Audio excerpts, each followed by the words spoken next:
News 16 Kerala. Mustafa കൊയിലാണ്ടിക്ക് ദിനാർ കൊയിലാണ്ടി സൗഹൃദ കൂട്ടായ്മയുടെ സ്നേഹാദരം.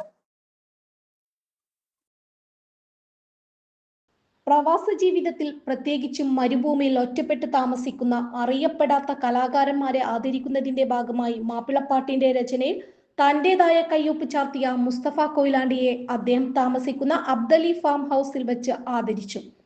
ചടങ്ങിൽ ദിനാർ സൗഹൃദ കൂട്ടായ്മയിലെ മഷൂദ്, താഹിർ, ഇല്യാസ് ബാഹസൻ, ഷാഫി, സയ്യിദ് ഷഹീർ, ബാഫക്കി, റമീസ്, യൂസഫ്, യുസൈറ, അബ്ദുറഹ്മാൻ, ജംഷീദ്, ഹിദായത്ത് എന്നിവർ പങ്കെടുത്തു.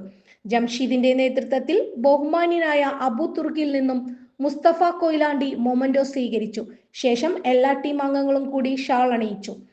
തുടർന്ന് ഷാഫി, ഇല്യാസ് ബാഹസൻ സംസാരിച്ചു. മറുപടി പ്രസംഗം പ്രിയങ്കരനായ മുസ്തഫ കൊയിലാണ്ടി നിർവഹിച്ചതിനു ശേഷം മനോഹരമായ മുട്ടിപ്പാട്ടോടു കൂടി യോഗം അവസാനിപ്പിച്ചു. News 16 Kuwait. പക്ഷമില്ല, വിവേചനമില്ല. നേരിനൊപ്പം, നാടിനൊപ്പം, നാട്ടുകാർക്കൊപ്പം. News 16 Kerala channel.